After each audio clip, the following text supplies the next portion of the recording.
Any study of the history of film must begin with the Poppy Decay pictographs. Neil. I have Neil. a volume about canine socialization. Aqui nós temos uma história que fala sobre nostalgia e esquecimento. Em um período mágico do cinema, onde ilusionismo e o próprio cinema se misturavam e a gente não sabia muito bem o que fazer com essa tecnologia nova. Mas tinha uma pessoa que não só sabia o que fazer, como usou tudo que podia e tinha como recursos para fazer um universo, um imaginário, ganhar vida através dos seus filmes. A invenção de Hugo Cabret, que é um livro do Brian Selznick, e é adaptado para o cinema pelo Martin Scorsese, brincam com a história real e imaginária, a história do diretor de cinema pioneiro, tanto do cinema quanto da ficção científica e fantasia, o Georges Méliès. Olá, meu nome é Marcos Diniz, com Z no final. Aqui a gente fala sobre criatividade, direção de arte dentro do cinema e teatro, e hoje a gente vai falar sobre o filme A Invenção de Hugo Cabret, que assim como eu já tinha citado em um vídeo onde eu falo sobre o estúdio do Georges Méliès, lá eu cito esse filme e aqui eu trago ele. Esse vídeo não é um vídeo de crítica ao filme, não é para falar sobre o diretor nem nada, é um filme para falar muito dentro das temáticas aqui do canal, em direção de arte, design de produção e criatividade. Então, antes de começar o vídeo, eu vou pedir para você conferir se você já está inscrito aqui no canal, se você curtiu o vídeo. Isso é muito importante para o canal, pequeno como o meu, que o YouTube começa só a recomendar a partir do momento que começa a ter interação dentro dos vídeos aqui no YouTube. Então, por favor, se inscrevam, curtam o vídeo e aí a gente pode ir direto para ele. Bem, o filme ele é adaptado pelo Martin Scorsese, que acabou entrando muito depois de que a produção do filme já começou, porque os direitos autorais não foi comprado pelo Martin Scorsese, né? A princípio não iria ser feito por ele esse filme. A produtora, ela comprou os direitos, tinha intenção de fazer essa adaptação, mas ela pensou em diversos diretores para fazer esse material. E no final das contas acabou sendo o próprio Martin Scorsese que fez essa adaptação. Lembrando que essa produtora tem muitos filmes do Martin Scorsese aí, por isso que eu acredito que eles não pensaram nele para poder fazer essa produção, porque os filmes do diretor não costumam ser nessa linha em que temos a invenção de Hugo Cabret. E aqui, né, como sempre é dada essa curiosidade, por que ele aceitou fazer esse filme, porque ele tinha uma filha pequena na época e ele queria fazer algum filme que ela pudesse assistir, então ele que acabou aceitando dirigir por conta disso.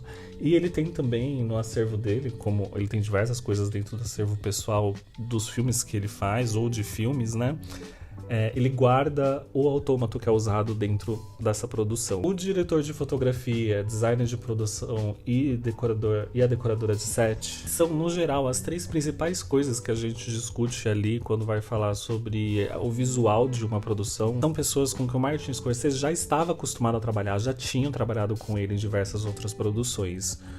Como diretor de fotografia, o Robert Richardson, o designer de produção, Dante Ferretti, e a decoradora de set, Francesca Lo Schiavo. O Dante e a Francesca, eles têm ali uma parceria de muitos anos, eles trabalham juntos em diversas produções, não só nas do Martin Scorsese, mas aqui eles mantêm ali um pouco da estética do Martin Scorsese, só que colocando um pouco mais de saturação dentro da estética do Martin Scorsese.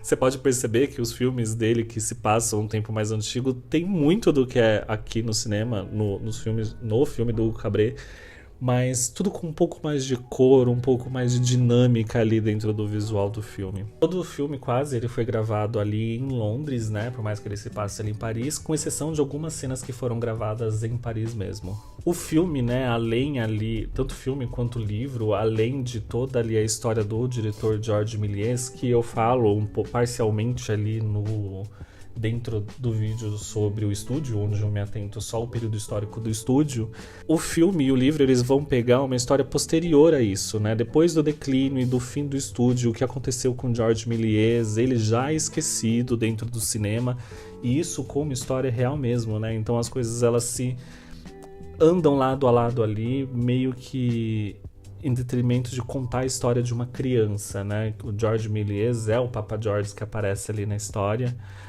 E a história, e ali mais ou menos retratada a história real do Georges Méliès, né? Que depois que ele fechou o estúdio, ele mantém uma loja de brinquedos e uma barraca de doce ali no salão principal do Gare Montparnasse, que é em francês esse nome, não vou arriscar. E com o passar do tempo, alguns trabalhos dele começaram a ser redescobertos por jornalistas, tudo mais, que foram atrás dele para tentar recuperar esses materiais e falar sobre a história dele. Ali naquele período ele acaba ganhando um prêmio de reconhecimento, e todo o que ele fez foi começar... E todo o trabalho que ele fez dentro do cinema começar a ser republicado, ter um interesse dentro da mídia, e eles procurarem todos esses materiais para poder fazer um acervo finalmente com todo o material dele, né?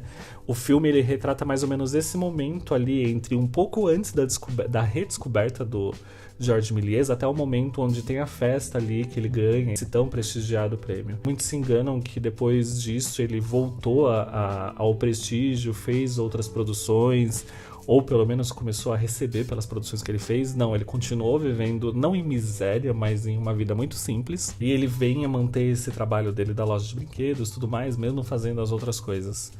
Então, o reconhecimento dele em questão de financeiro acabou não sendo cumprido, e ele não trabalhou mais com cinema depois disso. E no filme eles pegam esse recorte bem pequeno para contar a história de um menino que é o nosso Sex Education, brincadeira, que é o Asa Butterfield, que ele vai fazer o Sex Education lá na frente. Ele, criancinha, gente, a Chloe Moretz desse filme, uma menina. Se eu não me engano, ela tinha acabado de fazer aquele Deixe-me Entrar, se eu não me engano. Você vê ela em um, você vê em outro, você fica assustadíssimo. Mas aqui eles pegam esse personagem pra poder ser a conexão entre o George, né, e essa nova vida, esse novo respiro que ele vai ter como sendo o criador, né, de certa forma, do cinema fantástico. E aí o filme ele vai focar muito nesse personagem Hugo, que é uma criança que mora dentro da estação de trem e vive fugindo do segurança dali que quer expulsar ele. E o Hugo, em algum momento, ele descobre um autômato. Só que ele tá quebrado, ele conserta esse autômato, e o autômato, o desenho que ele faz, né, um dos autômatos desenhistas, né, que esse autômato, ele era uma das, não das criações, mas era um dos brinquedos que tinha ali, né, no Teatro Houdini, no Teatro Robert Houdini, que era do Georges Méliès, que era onde ele apresentava os filmes dele.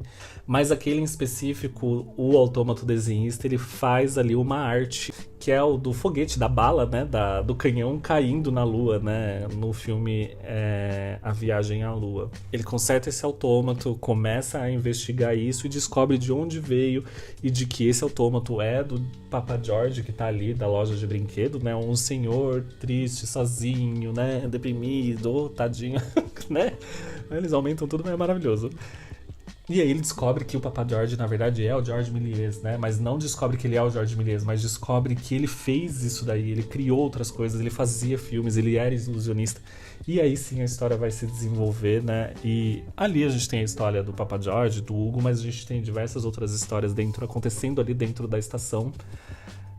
Até no final as pessoas conseguirem saber que o Papa George, que estava ali querendo esquecer essa fase da vida dele do cinema, é obrigado a relembrar, e as pessoas vêm a recordar dele. E aí tem a redescoberta do Georges Méliès dentro do cinema, tem aquele grande evento no final onde ele recebe o prêmio e tudo mais. Então o filme ele passa por todas essas histórias através da visão do Hugo, né, que tá vivendo ali naquele lugar e fugindo de ser mandado para algum orfanato em algum momento. Dentro direto da produção do filme, muito diferente das outras produções tanto do Scorsese quanto das pessoas que trabalhavam com ele. Naquele ano estava muito em alta filmes em 3D. Sempre teve em alta em filmes em 3D, mas filmes em 3D que fossem bem feitos. E o Scorsese queria fazer de um jeito que realmente funcionasse. Então não sei se vocês repararam, mas o filme ele tem muitas cenas que acontecem no fundo de alguma cena. Elas não são cenas onde estão em primeiro plano, elas estão sempre em quarto, quinto plano, as cenas que estão acontecendo.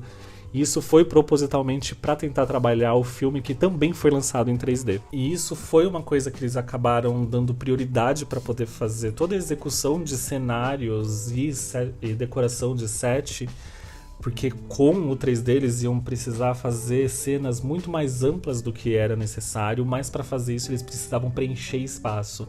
Então quase todas as cenas onde eles queriam fazer uma cena que seria Mais interessante pro 3D, eles davam prioridade para lugares espaçosos e muito mais profundos e fazer muitos layers de preenchimento com objetos de cena, como dentro da biblioteca, como eles andando no subsolo, nas tubulações, como eles andando ali no relógio. Então você vê que tem layers a mais de coisas que não estariam ali necessariamente. Então aqui eles tiveram um cuidado muito com as disposições de objetos em cena para criar essa sensação de perspectiva, de profundidade, que não funcionasse só pro 3D, mas que também fizesse sentido quando ele não fosse visto em 3D. E aqui eles deixaram de pensar no 3D como coisas saindo da tela, como muito mais parecido com um livro 3D. Eu não sei se vocês já viram um livro de recortes 3D infantil que você abre e tem várias camadas ali. Eles pensaram todo o filme em uma tridimensionalidade muito maior exatamente para usar todos esses layers. Basicamente todos os cenários foram construídos do zero, né? Então eles têm ali 4 dias de filmagens em Paris, onde eles filmaram algumas externas, né? Não foram todas, que eram muito importantes exatamente para a captação de imagem que eles podiam usar posteriormente, não só na cena principal, mas em outras cenas que iriam ser criadas. E o restante do set foram todos filmados em Londres. Então a estação inteira foi construída, inclusive as partes dos trilhos, os trens, tudo aquilo foi recriado em Londres para poder fazer as filmagens. E um ponto importante é que não só foi recriado todos esses cenários em Londres, como eles utilizaram um cenário totalmente funcional. As coisas existiam e funcionavam. Exatamente para trazer essa veracidade para a história, porque a todo momento não só as coisas acontecem ali, mas como tem a vida acontecendo dentro do cenário do filme Hugo Cabret. Você vê trens chegando, você vê pessoas andando, então aquilo era real, eram trens reais, eram trilhos reais. Não eram pessoas chegando reais, mas o restante era tudo real. E a inspiração ali para a construção daquela estação específica não foi só em uma estação parisiense, né? Eles pegaram um período histórico onde diversas estações foram construídas e existiam ali naquele momento e referenciaram diversas delas para poder fazer aquela composição. E o legal é que, por ser um filme que conta a história do cinema de uma certa forma, ele também tenta fazer referência a filmes antigos de uma certa forma. Existem diversas cenas nos filmes que foram compostas exatamente para serem fiéis a filmes que já aconteceram, né? A reproduções que já foram feitas no cinema clássico. Como, por exemplo, o filme Safety Last de 1923 é referenciado na cena do Hugo Cabret pendurado no relógio, e até coisas como acontecimentos reais, colocando ali o descarrilhamento do trem que acontece no filme, que ele é real, ele aconteceu mesmo em Paris, mas colocando todos eles que são de momentos distintos ali da Paris antiga em um único momento que acontece o filme. Então aqui a gente tem uma história que pensa em contar uma história que não foi contada, né? A gente costuma priorizar muito na história do cinema coisas que foram feitas e a gente prega muito os objetos finais, a produção final daquilo que foi feito. Mas a gente tem que ter muito cuidado em não ter o esquecimento de quem são essas pessoas que fizeram essas produções. E felizmente esse livro, ele traz muito isso de não tentar esquecer quem foi o Georges Méliès. Em relação à filmagem, estética e outras coisas que estão dentro da produção do filme, eu acredito que não tem tanta coisa a acrescentar, exatamente porque toda essa produção ela foi feita com base no livro. E o livro, para quem não viu, ele é todo ilustrado. E e diversas cenas que são passagens de filmagens inteiras que estão no filme, que são muito emblemáticas, elas estão inteiras no livro, feitas página a página, como um storyboard de um filme. Toda a cena da abertura que passa desde a lua, vai descendo por Paris, entra na estação, passa por todo mundo, passa pelo Papa, né, Georges, chega até o Hugo e vai no olhar dele. Toda essa cena ela tá desenhada detalhadamente no livro, né? O Brian Selznick, ele é ilustrador também, e ele tem outros livros também, eu acho que ele tem mais 2 livros que são nesse mesmo jeito. Então aqui a gente tem muito óbvio da visão do Scorsese para filme e tudo mais, mas as cenas primordiais e filmadas ali que são importantes e que são referenciadas até hoje no cinema, elas são baseadas nos storyboards que tem ali do Brian Selznick quando ele fez o livro. Eu li esse livro, eu fui fascinado com ele durante muito tempo. O filme me fascina bastante. Tem um outro filme também que é baseado num outro livro do Selznick, que aí é um outro tipo de história, mas ela também é uma história, por incrível que pareça, que fala sobre memórias e o não esquecimento. Eu vou colocar o pôster aqui. O filme ele é muito mais simples do que o do Cabré, né? Porque ele não tem uma figura histórica tão importante, mas ele é tão bom quanto. E é isso. Se vocês gostaram do vídeo, se inscrevam no canal, curtam o vídeo. Desculpa pelo barulho de obra, mas eu não posso fazer muita coisa por isso. E aí a gente se vê no próximo vídeo. Até mais. Tchau, tchau.